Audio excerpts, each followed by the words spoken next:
Chunduru police station. ఇది అదే కదా? అదేనండి, 2023లో రిలీజ్ అయిన కోటబొమ్మాలి పోలీస్ స్టేషన్ సినిమా. ఈ కోటబొమ్మాలి పోలీస్ స్టేషన్ సినిమా మలయాళ రీమేక్ నాయటు 2021లో రిలీజ్ అయ్యింది. అయితే ఇప్పుడు ఆ నాయటు సినిమాని తెలుగులో డబ్ చేసి చుండూరు పోలీస్ స్టేషన్ గా మన ముందుకు తీసుకువచ్చారు. ఇంక ఈ సినిమా చూడొచ్చా అంటే చూడొచ్చు అనే చెప్తాను. ఈ సినిమా తెలుగులో కూడా ఉంది. లేదు మలయాళం డబ్బింగ్ వెర్షన్ చూస్తాను అన్నా పర్లేదు. నన్ను అడిగితే కోటబొమ్మాలి పోలీస్ స్టేషన్ సినిమా చూడండి. ఎందుకంటే కొంచెం మన నేటివిటీకి తగ్గట్లుగా ఉంటుంది.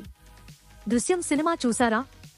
ఆ కేటగిరీ సినిమా ఈ Chunduru police station. Thriller movie ఇష్టపడేవాళ్లు అసలు మిస్ కాకండి. Chunduru police station run time 2 గంటల 4 నిమిషాలు. Kotabommali police station run time 2 గంటల 18 నిమిషాలు. ఆహాలో స్ట్రీమ్ అవుతుంది. మిస్ అవ్వకండి. Please like and subscribe for more reviews. Thank you.